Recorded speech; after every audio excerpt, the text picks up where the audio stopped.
Hyvää iltapäivää vaan munkin puolestani. Ja mä tosiaan yritän lyhyessä ajassa käydä hieman läpi sitä, mitä me ollaan talkoissa tähän mennessä saatu aikaan, sellaista konkreettista, mistä olisi hyötyä kentällä työskenteleville ihmisille ja myös niin kuin kansalaisille. Ja talkoothan on tällä hetkellä niin sanotusti puolessa välissä. Eli ollaan tuolla viestintäosiossa, mikä on nyt meillä vahvistunut kovasti tässä erityisesti tämän kesän ja syksyn aikana ja kääntynyt erityisesti kansalaisten viestintään. Alkutalkoot meni enemmän niin kuin ammattilaisiin kohdistuvassa tiedottamisessa, viestinnässä ja kontaktoinnissa, mutta nyt ollaan sitten siirrytty tuonne kansalaisiin tämä painopiste enemmän. Ja meillähän on nämä nettisivut ollut käytössä jo ihan talkoitten alusta asti. Ja miten monta kertaa mun pitää painaa? Ne oli alkuun tämmöinen uutissivusto, eli käytännössä nimenomaan tälle talkooverkostolle rakennettu tiedotuspalsta, minne kerättiin sitä materiaalia ja uutista ja kaikkea, mitä oltiin aina saatu aikaiseksi. Mutta nyt syyskuun alusta se muuttui tällaiseksi omakotitalojen kosteusvaurioiden ennaltaehkäisystä kertovaksi sivustoksi, eli kansalaisille suunnattu, tämmöisille omakotitaloasukkaille suunnatuksi nettisivustoksi. Uutissivusto on edelleen olemassa. Sinne löytyy linkki tämän uuden sivuston oikeasta yläkulmasta. Mennään kohta katsoa vähän, miten sivut näyttää, niin se näkyy siinä hyvin.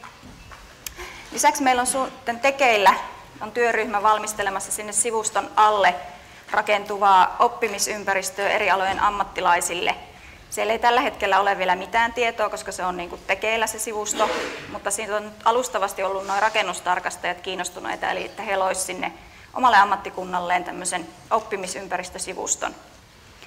Ja myös muut alan ammattilaiset voi sinne sitten halutessaan luoda oman oppimisympäristönsä, ja jos tämmöistä kiinnostusta on, niin ottaa vaan meihin yhteyttä, niin organisoidaan sitten, että se rakentaminen on mahdollista. Kotisivun teki ansiokkaasti tämmöinen Mediakabinet-yritys, joka vastasi tästä visuaalisesta suunnittelusta, ja sitten Hengitysliiton korjausneuvojat on vastannut tästä substanssiosaamisesta ja tekstistä tuonne Juhanin kanssa. Ja meillä on nyt aika kiva arkisto sitten kerääntynyt tämän kotisivujen tekemisen myötä tämmöisistä vauriokuvista, eli meillä on satoja erilaisia vauriokuvia arkistoituna, ja mitä meiltä puuttuu, niin meiltä puuttuu sitten semmoisia terveitä rakenteita esittäviä kuvia, että niitä me vielä vähän keräillään. Ja nyt voisi mennä sinne nettiin.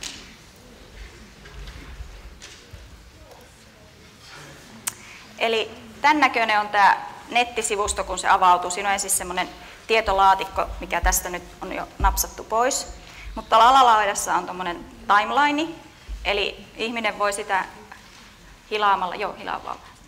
sitä liikuttamalla etsiä sen oman aikakautensa talon sieltä, eli sen talon, mikä talo hänellä nyt on omistuksessaan ja käytössään.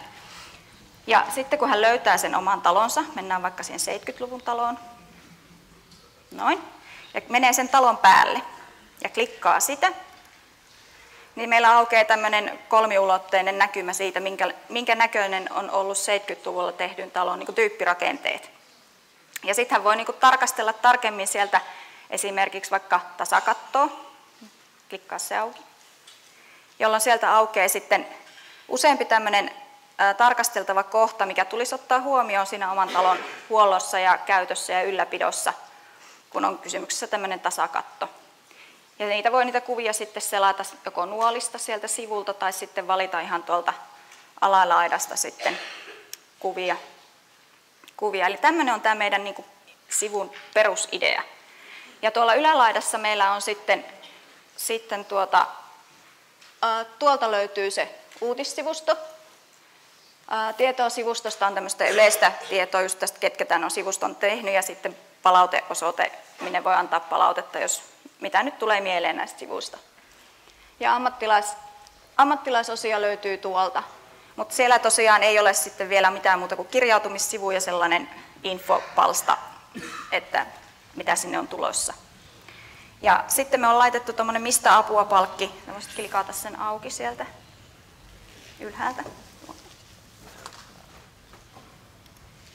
Minne me on yritetty koota vähän näitä listoja, mistä sitten ihmiset voi kysellä sitä asiantuntija-apua, kun me korostetaan aika pitkälti täällä sivuilla sitä, että jos tämmöinen vaurio löytyy tai epäilee, että on ongelmia talossa, niin ottaisi yhteyttä siihen asiantuntijaan. Ei lähtisi ihan suin päin itse tekemään, jos ei varsinkaan ole mitään kokemusta eikä koulutusta siihen. Niin tänne on listattu sitten näitä asioita, että mitä kautta sitä asiantuntijaa voi lähteä etsimään. Eli siinä lyhyesti noista kotisivuista. Sen lisäksi meillä on täällä uutissivustolla paljon tällaista ohjemateriaalia, opasmateriaalia, erilaisia tutkimuksia ja selvityksiä. Ja tässä nyt Paavo esittelikin jo tuon kaslomakkeen, eli se löytyy tosiaan täältä meidän uutiset-sivustolta. Sitten meillä on tämmöinen aika iso paketti tehty tästä Tunnista ja tutki riskirakenne. Tämä on tällainen opetusmateriaali, mikä on tarkoitettu lähinnä niin kuin alan opettajien käyttöön, eli alan koulutukseen. Siellä on käsitelty eri vuosikymmenien riskirakenteita, kuvattu miten ne on tehty ja selvitetään, että miten ne tutkitaan, saadaan selville se ongelman syy. Ja tämä on myös käännöksessä tällä hetkellä ruotsinkieliseksi, eli Novia kääntää tätä ansiokkaasti ja me saadaan se varmaan tuossa ensi vuoden puolella sitten jakoon ja tulee myös tänne meidän kotisivuille. Ja tuo kotisivusto myös, mikä äsken oli tuossa näytillä, niin se on myös käännettävissä täällä. Eli se saadaan maaliskuun alussa sitten auki, eli toi kaikki tulee myös sitten ruotsiksi nähtäväksi. Ja sitten meillä on myös tämä tilaajan ohje, Juhani tästä jo itse asiassa mainitsikin tuossa jossain välipuheessaan, eli taloyhtiöille on tulossa nyt semmoinen ihan oma. Tämä, mikä tuolla verkossa on erityisesti suunnattu tämmöisten isojen kiinteistöjen, koulut, päiväkodit, terveyskeskukset, sairaalat, tällaisille kohderyhmille, mutta myös ihan asunto-osakeyhtiöille meillä on tulossa omansa, joka on pikkasen kuitenkin vähän erilainen maailma. Ja lisäksi meillä on tulossa terveystarkastajille ohjetta, tai itse asiassa tämä on niin kuin vähän jo valmistunut tuolla Itä-Suomen yliopistossa tämmöinen rakennusterveysasiantuntija lopputyö, mutta sitten tuolla Valvirassa ja STM:n alaisuudessa tästä rakennusterveyslopputyön aineistosta otetaan palasia tänne uuteen asumisterveysohjeeseen ja siihen sovellusoppaaseen.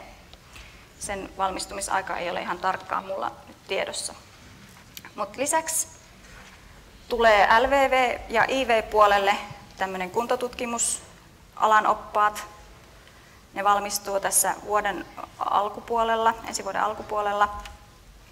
Ja ne on sitten taloyhtiöille tosi hyvä apu siinä, kun lähdetään sitten tilaamaan sitä kuntotutkimusta sen LVV- ja IV-tekniikan osalta. Muita tulossa olevia, vielä viimeistelyssä olevia on homekoiraohjeet. Eli me on tehty ohjeet sille homekoiratilaajalle, eli sille asiakkaalle, eli mitä hänen tulisi ottaa huomioon silloin, kun hän tilaa sitä homekoiraa, että mitkä on ne rajoitteet, kun homekoira tulee ja mitä se homekoira oikeasti tekee ja mitä sitten pitää tehdä, jos se koira havaitsee, että siellä on jotain ongelmia siellä kiinteistössä. Ja samoin me tehtiin sitten ohjaajalle ohje, eli että mitä se ohjaajan tulee vähintäänkin niin kuin ymmärtää ja tietää, kun hän lähtee sen homekoiran kanssa sinne asiakaskäynnille. Homevaurioiden rakenteiden puhdistusohje on myös viimeistelyssä. Eli tämä koskee semmoista materiaalia, mitä ei voi poistaa. Että pääsääntöisesti ne vaurioituneet materiaalit poistetaan ja vaihdetaan uuteen, mutta kaikkia materiaalia ei voi poistaa. Se ei ole niin kuin kustannustehokasta eikä muutenkaan teknisesti mahdollista, niin silloin on tehty tällainen ohje nyt, että miten ne puhdistetaan ennen kuin sitten pistetään uutta päälle. Tuonne opetuspuolelle on tulossa tämmöinen opetuskalvosetti, työmaan suojaaminen kosteudelta, ja siitä tehdään myös tämmöinen ratukortti. Ja tämä jakautuu myös kahteen eri tämmöiseen pakettiin. Tulee ammattilaisille suunnattu koulutusmateriaali alan oppilaitoksiin ja alan kouluttajille, ja sitten tulee tämmöisen pientalotyömaan, siis omakotirakentajalle, tekijälle oma kalvopaketti, mitä sitten voidaan hyödyntää esimerkiksi osa rakennusvalvonnasta järjestää tällaista pientalorakentajien koulutusta, niin esimerkiksi siellä voidaan hyödyntää sitten sitä kalvosarjaa, kun se tässä valmistuu myös tuossa ensi vuoden alussa viimeistään.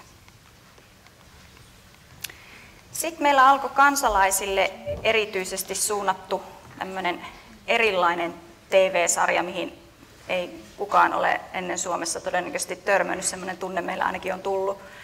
Eli alkoi tämmöinen Harjakaisen ja Piisisen talkoot, missä on yhdistetty huumoria ja faktaa.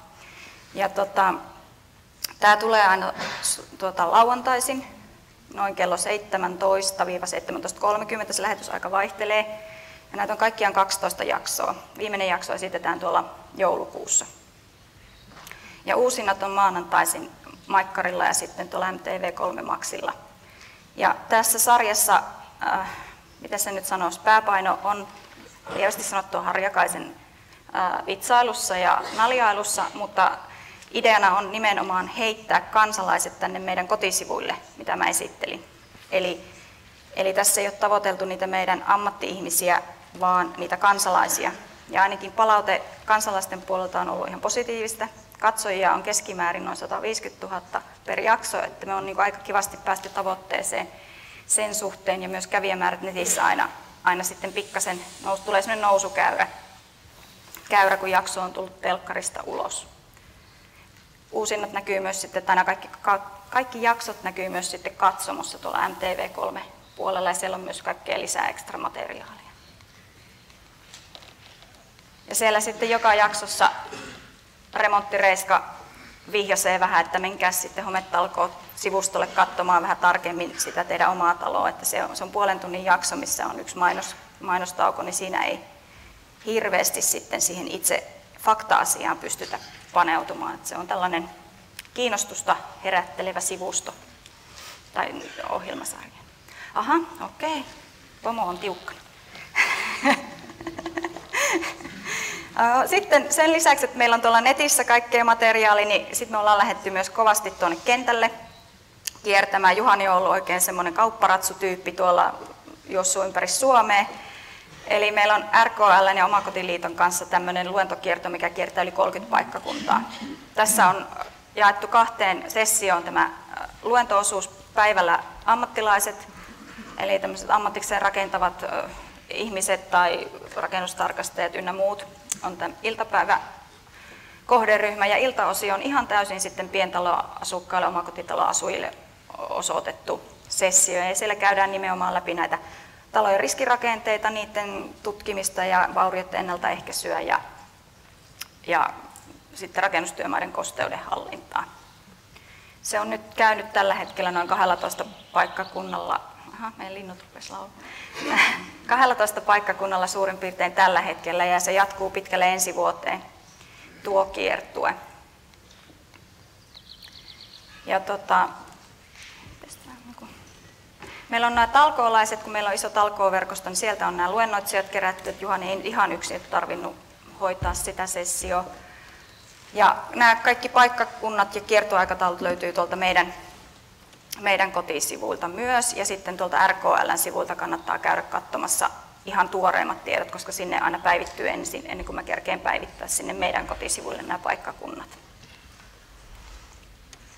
Sen lisäksi meillä on taloyhtiöt on kohderyhmänä, eli tuon Kiinteistöliiton kanssa on tehty yhteistyössä, missä on myös monta muuta osapuolta siellä järjestämässä tätä kiertuetta.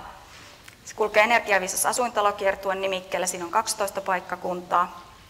Ja meidän viesti siellä on, että nämä taloyhtiötkin ensin tutkis ennen kuin ne lähtee niin kuin mitään suunnittelemaankaan ja tekemään, ja sitten tehtäisiin kunnon suunnitelmat ja hommaisi hyvät valvojat sinne rakennustyömaalle. Ja tämän aikataulu löytyy tuolta taloyhtiö.net kautta ajassa. Siellä on vielä muutama paikkakunta jäljellä, että se viimeisin on sitten ensi vuoden helmikuussa. Kiitos.